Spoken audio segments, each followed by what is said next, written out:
Hello everyone! Today I'm going to teach you a kebab. It's called beiti, and beiti is lavash wrapped around this beautiful kebab köfte, and it's cooked in home conditions, but it's almost same as it's charcoal cooked, and it's very delicious. And you'll see I'm going to teach you how to do it in less than 10 minutes, and you will be able to make everything from scratch around in 15 minutes. And it's going to be gorgeous, heavenly, and I promise you, after you make it, you'll probably fall in love with what you did yourself, and others will fall in love with you because of what you did.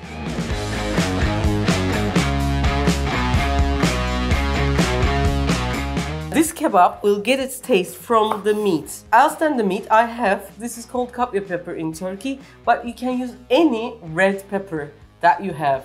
If you want it hot, you can use hot chili pepper, or like the big bell peppers, you can use all of them. If you don't even have that, you can use a green pepper, but this gives a very interesting taste actually. What soy sauce does for the Chinese food, like there's this flavor, somehow this succeeds to do it. And a garlic. Those are the two main things that we're going to add into the kebab. I'm going to thinly cut these peppers. It's called sıçan dişi, which is the teeth of a rat. I found this video, by the way, of my childhood trying to take care of a baby. Someone gave her baby to me, and I have seen my piranha teeth. Together with this, I'm going to also slice the garlic.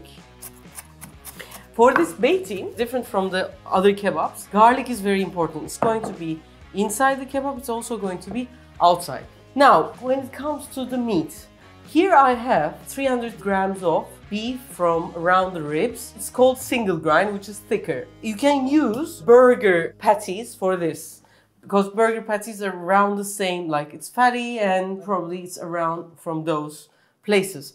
And here I have 200 grams of lamb meat. I know we have a lot of followers from India as well, so people who don't eat beef can make this totally from lamb. So 200 grams of lamb meat. Lamb meat is a little bit more fatty. It's also single grind, but it will give you that kebab taste very well. And I'm also gonna add these inside. A teaspoon of salt and half a teaspoon, about 3 pinches of red pepper. That's all we need for the kebab. Normally, you take the meat and you cut it with a knife, like this knife is inspired from that knife, but it's too much effort to do at home. Getting that cut is not so easy, I know, all around the world. So what I want for everyone to not to fear at all, this is a great way. People normally wouldn't put this much of red pepper as well, but as I said, red pepper increases the taste tremendously. I push with my knuckles so that all of the taste get into one another. Now it's almost ready, and I can now smell the sheep meat. It's a little different smell. In some places, I know, especially in Germany, most of the things are not lamb but sheep, which is like a bigger animal and it smells much more. So if you're one of those people who get irritated by the sheep smell, use 100% beef. Now get my shish. I put my shish to the freezer. Why? It sticks much better to the meat and it doesn't fall apart. And here, instead of like a big nice charcoal for kebab, I have this pan, cast iron, and the sides are not very high. I'm going to show a Refika technique to make this perfect kebab at home. It's going to be a bit smoky, I have to tell you. Some people can call the fire alarm. Don't say that, Refika. Yes. Push with your hand. Here we go. What's important is that your köfte is in the middle. If it's not in the middle, it might be imbalanced and some part might cook too much and the other part might not cook so much. Again, take a bunch. It's like a big köfte, okay? And then what I do is from this, I push it, and then at some point your hands become sticky. Start to squeeze it and make it longer. You can use wooden shish. If you use a wooden shish, you should soak your shish into water. When it's on fire, it might burn, so soaking it helps for it not to burn. And to make it into a better shape, wet your hands and with your middle finger have a little bit of shape like this. Now it's time for it to get onto the heat, and what I do, last minute check your shish and put it that way. I'm putting everything on fire. And now what's going to happen is this will start to cook. As it starts to cook, I'm going to turn it. Like, the thing about kebab is different from cooking steak. What you do is you press your steak on one side and you don't move it until it cooks totally and flip it. But in kebab it's different. You have to turn it all the time.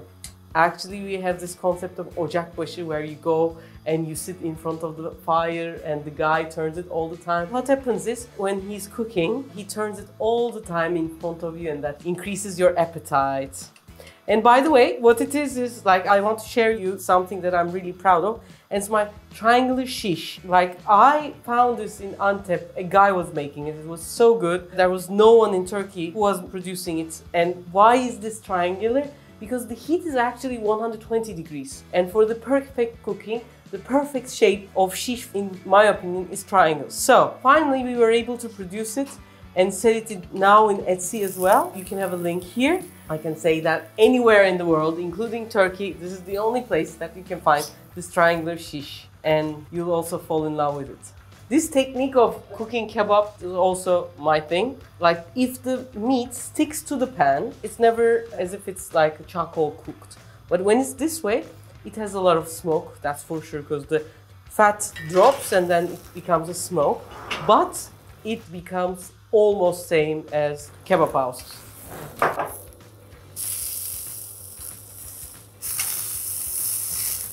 Now, here I have this pan and I'm going to put, interestingly, this is how it's usually done, and I tried it with butter and it didn't work well. I put sunflower oil, it could be another seed oil, and to this... I can hardly see you. Well, told you, it's a bit smoky. I cannot turn on the aspirator because you won't be able to hear me that well. So with the aspirator, it's a little better. I crushed 2 garlics. Also for the leftover garlic.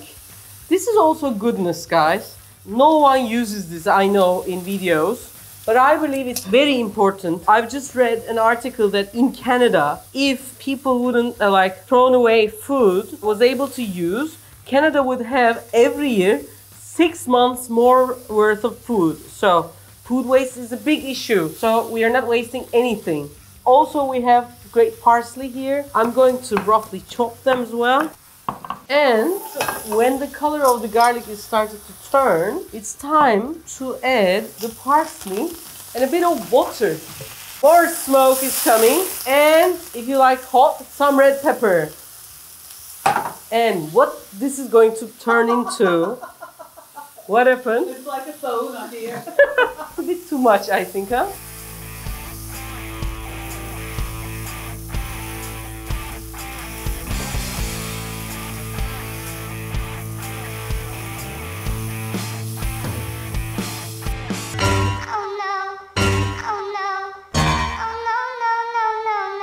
Now I put a bit of salt, and then what I'm going to do, soaking in all sides, that's also very important. You might say, oh no, we don't have any lavash.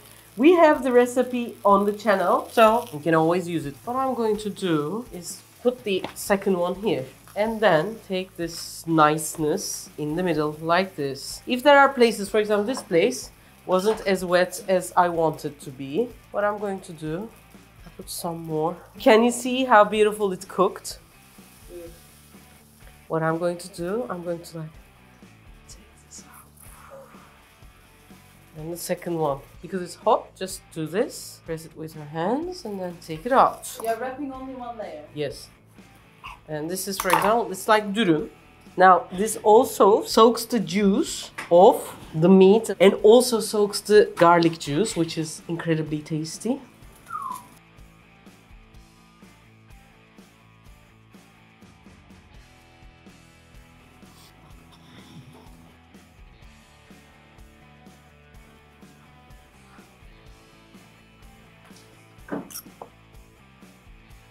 There are the sides, which are also beautiful. I'm going to put these sides in the middle. As a base camp.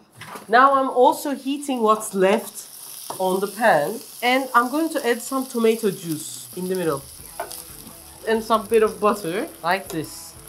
And for that, to break the acidity of the tomato juice, a little bit of vinegar would do, and a bit of salt.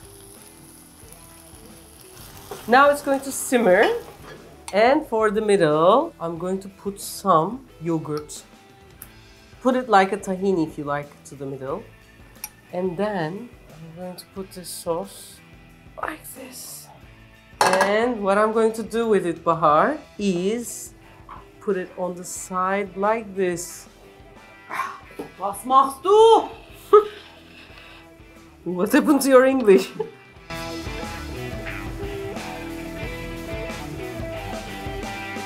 And finally, some parsley to the rescue. And it's all done. Burak, would you like to eat it? Of course. Burak, you tell me how to eat it. Tell the guys. First, we are taking one piece and first dip it into the tomato sauce. Then going to the yogurt. And very elegantly. First, it's soft and juicy. Then you taste the bread. Then comes the meat, then comes tomato, and yogurt settles down and makes you ready for the next. Which is coming to me now. Yes.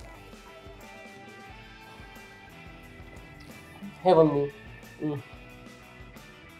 That's it. Hope you like our videos. If you do, please press like.